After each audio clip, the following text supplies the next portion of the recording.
దేవునికి మహిమ కలుగును గాక. ఒక పాట పాడుకొని ప్రభు సన్నిధిలో కనపడతాం. ఆ తర్వాత హల్లెలూయా. భజింతుము నిన్ను జగదీశాసి యేసా రక్షణకర్త. భజింతుము నిన్ను జగదీశాయి యేసా రక్షణకర్త. శరణు శరణు మా దేవ యెహోవా, శరణు శరణు మా దేవ యెహోవా, మహిమానితో చిరజీవము నీది. భజింతుము నిన్ను జగదేశాసి యేసా రక్షణకర్త. హల్లెలూయా. దేవునికి మహిమ కలుగును గాక. దేవుని వాక్యంలోకి వెళ్దాం. చక్కని మాటలు ఇద్దరు మనము జ్ఞాపకం చేసుకుందాం. ఒక చక్కని వర్తమానంలోకి మనము ఇద్దరు వెళ్ళబోతుండగా ఆయన మాటలు ప్రభు మనతో ఉండి మాట్లాడులాగిన ప్రభు సన్నిధికి అప్పగిద్దాం. యెషయా గ్రంథము 55వ అధ్యాయము కొద్ది మాటలు మనము జ్ఞాపకంలో తెలుసుకుందాం. యెషయా గ్రంథము 55వ అధ్యాయము మొదటి 2 వచనాలను చదువుతాను. మీరు బైబిల్ తీసి మీరు చూడండి. దప్పికొన వాళ్ళగా నీళ్ళొద్దకు రండి, రూకలు లేని వాళ్ళగా మీరు వచ్చి కొని భోజనము చేయండి. రాంటి రూకలు లేకపోయినా ఏమీ నీవకు ద్రాక్షరసం పాలను కొనుడి. ఆహారం దాని కొరకు మీరు ఎలా రూకలు ఇచ్చేదారు, ఆహారము కాని దాని కొరకు మీరు ఎలా రూకలు ఇచ్చేదారు. దేవుడి కొద్ది మాట దీవించును గాక. ప్రభు పిలుస్తున్నాడు ఉదయకాల సమయంలో. దప్పికొన వారులారా అన్నాడు. దప్పికొనుచున్నారు అనేక మంది. ఎండాకాలంలో మనకు దప్పికి ఎక్కువ అవుతాయి. నీళ్ళు ఎక్కువ తాగుతాం, అన్నం తక్కువ తింటాం, నోరు ఎండిపోతూ ఉంటుంది. ఆ ఎండ తీవ్రం. అందుకనే ప్రభు సన్నిధిలో ప్రభు బిడ్డలుగా మనం ఎప్పుడు కూడా దేవుని వాక్యము కొరకు, దేవుని సన్నిధి కొరకు, దేవుని ప్రార్థన కొరకు, దేవుని సహవాసం కొరకు ఎప్పుడు మనము తృష్ట కొనాలి అని వాక్యం చదివిస్తుంది. దప్పి కొనాలి, రెండోది తృష్ట కొనాలి. దేవుని సన్నిధికి ఎప్పుడు వచ్చేదనో, ఎప్పుడు కనబడుతున్నాం కొరవ కుమార్ అన్నట్లుగా, దేవా నా దేవుడవు నీవే, ఏ కుమని నేను ఎదుగున్నానే. మనము ఎప్పుడు కూడా దప్పి కొనుచున్నాను వాక్యం కొరకు, ప్రార్థన కొరకు, పాటల కొరకు, దేవుని పరిచయం కొరకు, దేవుని సన్నిధిని అగపట్టాలి కొరకు ఎప్పుడు కూడా మనము తృష్ట కొనాలి, దప్పి కొనాలి. ఇక్కడ ఒక మాట అన్నాడు భక్తుడు, ప్రవక్త అయిన యెషయా అన్నాడు, ఆహారం కాని కొరకు మీరు ఆహారము కాని ఈ లోకంలో అనేకం ఉన్నాయి. దేవుళ్ళుగా దేవతలుగా కొలవబడిన వారి లోకంలో కొన్ని కోట్ల మంది ఉన్నారు. వాళ్ళ పేర్లు మా అంటే 10 మంది తప్ప తక్కువ వాళ్ళు ఎవరి పేరు తెలియదు అన్నారు.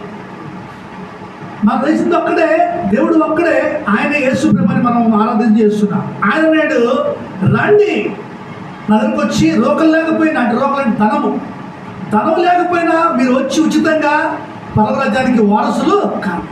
ఉచితంగా దేవుడిని నమ్ముకోండి, పరలోకం మీకు వస్తుందని ప్రభు పిలుస్తున్న. ప్రయాసపడి భారం వస్తున్నా సముద్రంలో దగ్గర అంటే నేను విశ్రాంతి ఇస్తాను. విశ్రాంతి, సమాధానము, పరలోకము, నిత్యజీవం ఇచ్చేవాడు యేసు ప్రభు తప్ప ఈ లోకంలో ఎవరి వల్ల కాదు. ఎందుకంటే ఆయనలో పాపం లేదు, ఆయన ఒక్కడే పరిశుద్ధుడు. పాపం లేకుండా జన్మించిన వాడు భూమి మీద ఎవరున్నాడంటే ఒక్కడు లేడు, ఆ యేసు ప్రభు తప్ప.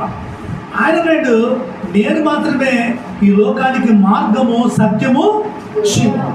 అందుకనే ప్రభు నాడు మీరు వచ్చి ఉచితంగా భోజనము ఉచితంగా. అందుకనే దేవుని సువార్త ఉచితంగా ఇవ్వబడింది, ఉచితంగా మనం బోధించాలని వాక్యం సెలవిస్తుంది. ఇక్కడ మన ఒక మాట మాట్లాడితే ఒక చక్కని మాట్లాడు, చక్కని వాక్యం. నా మాట జాగ్రత్త కలిగించుడి, మీకు మంచి పదార్థము భుజించుడు అన్నాడు. నా మాట ఆలకిస్తే శ్రేష్టమైన ఆహారం పెడతాను అన్నాడు. అది ఏదంటే పరలోకం ఆహారం. మోసే ఇచ్చిన ఆహారం కాదు, కానీ నేను ఇచ్చు ఆహారం ఎన్నటికీ మీకు దప్పుగా చదివించాడు. నా ఆహారము నిజమైనది అన్నాడు, నా రక్తం నిజమైనది అన్నాడు. ద్రాక్షరసం ఎవరిదంటే ఆయన రక్తం. ఆహారం ఏంటంటే ఆయన శరీరం. ఆయన శరీరము, ఆ రక్తము తిని తాగితే మనకు నిత్య జీవం ఉందన్నాడు. ఈ లోకంలో ఎవరు ఇవ్వలేరు ఆ జీవం. అందుకని నా శరీరం తిని నా రక్తం తగలవాడే నిత్యజీవం గలవాడు, అంతేను అన్ని నేను లేపుతున్నాడు దేవుడు వాగ్దానం చేస్తున్నాడు. అందుకనే మనం తప్పక దేవుని సన్నిధిలో ఎందుకు మనము ఆయన ఎతకాలి, ఎందుకు మనము ప్రార్థించాలి, ఎందుకు మనము ప్రభు మందిరానికి అక్కపడాలి అంటే ఆయన నీ కొరకు రక్తము కార్చాడు, నీ కొరకు ప్రాణం పెట్టాడు, నీ కొరకు తిరిగి లేచి నీ కొరకు రేపు రాబోతున్నాడు. ఇన్ని కార్యాలు చేసిన దేవుడికి నువ్వు తప్పక లోబడాలి. ఎందుకంటే నీ పాపములు పోగొట్టిన వాడు యేసుప్రభు తప్ప ఈ లోపల ఎవరు కూడా లేరు. ఆయన మాత్రమే నీ పాపాలు సులువు మీద యాగం చేసి యజ్ఞ పశువు అయ్యాడు. ఆయన యజ్ఞం చేయబడ్డాడు, యజ్ఞ పశువు అయ్యాడు. అందుకని తదు రక్తము పరమాత్ముడని రచించింది వాక్యం. రక్తం చిందించుకుంటే పాప క్షమాపణ కలదన్నాడు. అందుకని ఆ రక్తం మాత్రమే పరిశుద్ధమైంది, పవిత్రమైంది, నిష్కలంకమైంది, నిర్దోషమైంది. ఆయనలో ఏ పాపము లేదు. ఎందుకంటే ఆదా మొదలుకొని మలాకి మొదలుకొని ప్రకటన గ్రంథం వరకు అందరూ కూడా పాపంతో పుట్టిన వారే. పాపం లేకుండా పుట్టగలిగిన వాడు ఈ లోకంలో ఉన్నారంటే ఆ యేసుప్రభు తప్ప ఎవరు కూడా. అందుకని అన్నాడు, మీరు వచ్చి ఉచితంగా భోజనము మీకు ఎప్పుడు నా భోజనం సిద్ధంగా ఉన్నది. అందుకనే హృదయమనే తలుపు తెచ్చి ఆ ప్రభు ఎప్పుడు తడుతున్నాడు. ఎవరైతే ఆ తలుపు ఎదుగు వచ్చి నిలబడి తడతారో తీస్తారో ప్రభు వచ్చి అంత కలిసి భోజనము చేస్తారు. అందుకని మనము ప్రతిదినము ప్రభు సన్నిధిలో మన పాపములు ఒప్పుకోవాలి, అక్రమం అన్యాయం ఒప్పుకోవాలి, చటమాటలు ఒప్పుకోవాలి, అబద్ధాన్ని ఒప్పుకోవాలి, మోసాన్ని ఒప్పుకోవాలి. ఏంటి ఎవరి మీద కోపాడితే అది విడిచిపెట్టి పశ్చాత్తాపడి ప్రభు కృపకు మనం పాత్రులము కావాలి. అలాంటి జీవితం మనం కలిగి ఉండటానికే ప్రభు మనల్ని ప్రత్యేకంగా ఎన్నుకున్నాడు. హల్లెలూయా. ఒక మాట రాయబడింది, ఆ ధ్యానం చేద్దాం. లూకా శుభవార్త 14వ అధ్యాయంలో ఒక మాట ఉంది, అది ధ్యానం చేద్దాం. లూకా శుభవార్త 14వ అధ్యాయము 16వ వచనంలో ఒక మాట నేను చదువుతాను, అది మీ బైబిల్ చూడండి. ఆయన అతనితో ఇట్లనెను, ఒక మనుషుడు గొప్ప విందు చేయించనేకులు పిలిచాడు. ఇందు కాలం అందు అతడు ఇప్పుడు సిద్ధమైనది రాండని పిలవడం వారితో చెప్తారు, తన దాసులు పంపారు. అయితే వారందరూ ఏక మనసు నెపములు చెప్పసాగారు. ఏం చెబుతారు ఇప్పుడు అందరూ? నెపాలు చదువుతున్నారు. నెపాలు అంటే సాకులు, అబద్ధము చెబుతున్నారు. ప్రభు ఇందు సిద్ధం చేసే రండి అని పిలుస్తుంటే ఆ ఇందులోకి ఎవరు రావట్లే. రాబడి కదా, మేము పెళ్ళికి వెళ్ళాము, మేము సాగుకి వెళ్ళాము, మేము పనికి వెళ్ళాము, మేము గొర్రెలు కాయాలి, మేము గడ్డి పీకాలని అనేక మంది సాకులు చెబుతున్నారు. చూడండి, పిలువబడిన వారు అనేకులు, ఏర్పరచబడిన వారు కొద్దిమంది. ఆ కొద్ది మందిలో మనం ఉన్నామా లేదని మనం చూసుకోవాలి. కొన్ని కోట్ల మంది ఉన్నారు భూమి మీద, 800 కోట్ల మంది ఉన్నారు భూమి మీద. అందరికి ఆహ్వానం ఉంది ఇందుకి, అందరికి ఆహ్వానమే. కానీ ఇందులోకి రావడానికి అందరూ భయపడుతున్నారు, బలహీనలు అవుతున్నారు, రోగులు అవుతున్నారు, వ్యాధిగ్రస్తులు అవుతున్నారు, నెపాలు అవుతున్నారు. ప్రియా దేవుని బిడ్డలారా, ప్రభు అన్నాడు, నా ఇందు సిద్ధంగా ఉంది, రండి అని తన దూతలను పంపాడు, తన యాజకులను పంపాడు, ప్రభుత్వం పంపాడు. కానీ వాళ్ళందరికీ ఏం జరిగింది? నెపాలు చెప్పసాగిరి. మొదటివాడు నేను ఒక పొలం కొని ఉన్నాను అన్నాడు, వెళ్ళాలన్నాడు. రెండో వాడు ఏమన్నాడు, నేను 5 తలంతులు అవసరంగా వెళ్ళి దాన్ని చూడగా నన్ను క్షమించవాలని నేను నిన్ను వేడుకొచ్చున్నాను. మరి ఒకడు నేను 5 జతలను కొని ఉన్నాను అన్నాడు. ఇంకోటి అన్నాడు, నేను వివాహం చేసుకుని వెళ్తాను అన్నాడు. అంటే ఇవన్నీ ఏంటంటే ఇవన్నీ జరిగే కాదు, కానీ వాళ్ళ అబద్ధాలు అవుతున్నారు. నెపాలు ఒకదానికి 2 అబద్ధం మనం కోరుకుంటున్నాం కదా. ఒక అబద్ధం అంటే 2 అబద్ధాలు అడిగి ఉంటుంది. అది వాస్తవం అబద్ధం ఆడాల్సిన పని కాదు, కానీ దానివల్ల ఇంకొక అబద్ధం ఆడుతున్నాం. నాకు బాగలేదు, నాకు అది లేదు, ఇది లేదని ప్రభు సన్నిధిలో మనం అబద్ధం ఆడి ప్రభుని మనం మోసం చేస్తున్నాం. కానీ ఆయన ఇందు ఎప్పుడన్నా సిద్ధంగానే ఉంది. ఆయన ఇందు ఎప్పుడు సిద్ధంగా ఉంటుంది. ఆయన ఇందు కానీ మనమే వెళ్ళలేక నెపాలు చెబుతుంటే ప్రభు అన్నాడు, మీరు ఊర్లోకి వెళ్ళి కుంటివారిని, గుడ్డివారిని, మోగవారిని, అంగవీలను తోలుకొని రెండంత దాసులను పంపాను. సరే, ప్రభు ఏర్పరచబడిన వారు సైతం మోసం చేయబడతారంట. అదనం ఏర్పరచబడిన వారే పరవరాజ్యం వెళ్దంట. అప్పుడు సిద్ధపడిన వారు పరవరాజ్యం వెళ్తారు. అక్కడ మాట చూడమ్మా ఋతుముగా ఇక్కడ మాట రాయబడింది 27 చూద్దాం. అప్పుడు దాసుడు తిరిగి వచ్చి ఈ మాట చెప్తాడు. యజమాని తెలియజేయగా ఆ ఇంటి యజమానుడు కోప్పడి, నువ్వు త్వరగా పట్టణంలో వీధిలోనికి సందులలోకి వెళ్ళి పేదలను, అంగహీనులను, కుంటివారిని, గుడ్డివారిని తోలుకొని రమ్మని తన దాసుని పంపాను. చూసారా, సంఘానికి వచ్చేవాళ్ళు రాట్లా. చూసా, దేవుడు కోపం వచ్చేసింది. ఏర్పరచబడిన వారిని రమ్మంటే వాళ్ళు ఏం చదువుతారంట? సాపులు చదువుతున్నారు, నెపాలు చదువుతున్నారు. కానీ ప్రభు కోపడి నువ్వు సంతలోకి వెళ్ళి గుడ్డివారిని, కుంటివారిని చూసినామన్నా వాళ్ళందరూ ఏమైపోయారు? సగనింపబడింది. అంటే ఏర్పరచబడిన వారు ఏమవుతారంట? బుద్ధి లేని కలిగలైపోయారు. బుద్ధి లేని కలిగలేరు. ఈ వాక్యం తెలిసి రక్షణ పొంది ప్రభు బలలో పాలు పొందేవారు ఏమైపోయారంట? ఆ రోజున వాళ్ళు అటెండ్ కాలేకపోయారు. అటెండ్ అయిన వాళ్ళు ఎవరంట? గుంటోళ్ళు, గుడ్డోళ్ళు, మోగోళ్ళు, చెవిటోళ్ళు, అన్యులు, విగ్రహారాధకులు అందరూ వచ్చి ఆ సంఘం నింపబడింది. సరే, మనము ఆదివారం, శుక్రవారం ప్రభు మందిరం రాకుండా మన ఊర్లకి, మన పెళ్ళిళ్ళకి, మన సావులకి వెళ్ళిపోతున్నాం. ఇది పాస్టర్ గారిది కాదు, నీది కాదు, దేవుని సన్నిధి, దేవుని మందిరం. ఇందులో అందరూ పిలుస్తాడు దేవుడు. సరే, కార్డులు ఇచ్చిన వాళ్ళు ఎవరు రాలా పెళ్ళికి? కార్డు అందరూ దేవుడు పిలిచి రమ్మన్నాడు. పెళ్ళికి కార్డులు ఇచ్చారు ఇంటి యజమానుడు. ఆ కార్డులు తీసుకొని ఏమైపోయారంటే వాళ్ళు మూల పెట్టుకొని నిద్రపోయారు. కార్డులు లేదో పిలుస్తామన్న దేవుడు. పెళ్లి కార్డులు ఇచ్చిన వాళ్ళు ఎవరు రాలేదు. పెళ్లి కార్డులు ఎవరో వాళ్ళకి పిలుస్తామని దేవుడు తన దాసులను పంపిస్తాడు. ఈరోజు మనం కూడా బుద్ధిహీనుల వల్లే కొన్నిసార్లు దేవుని కోపం పుట్టిస్తున్నాం. చూడ ఒక మాట రాయడు. యెషయా గ్రంథం 1వ అధ్యాయం 18వ వచనం. యెషయా గ్రంథం 1వ అధ్యాయం 18వ వచనం చదువుతా. మొదటగా 3 చదువుతాం. ఫస్ట్ 2, 3 చదువుతాం. 1వ అధ్యాయం 2, 3. యెహోవా మాట్లాడుతాడు, ఆకాశం ఆలకించుము,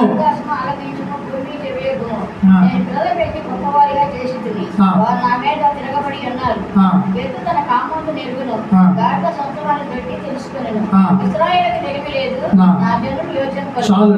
ఏమన్నాడు? ఆకాశము ఆలకించుము, భూమి సంయోగము, నేను పిల్లలు పెంచి పెద్దవాళ్ళు చేసింది కానీ వారు తిరగబడి ఉన్నారు.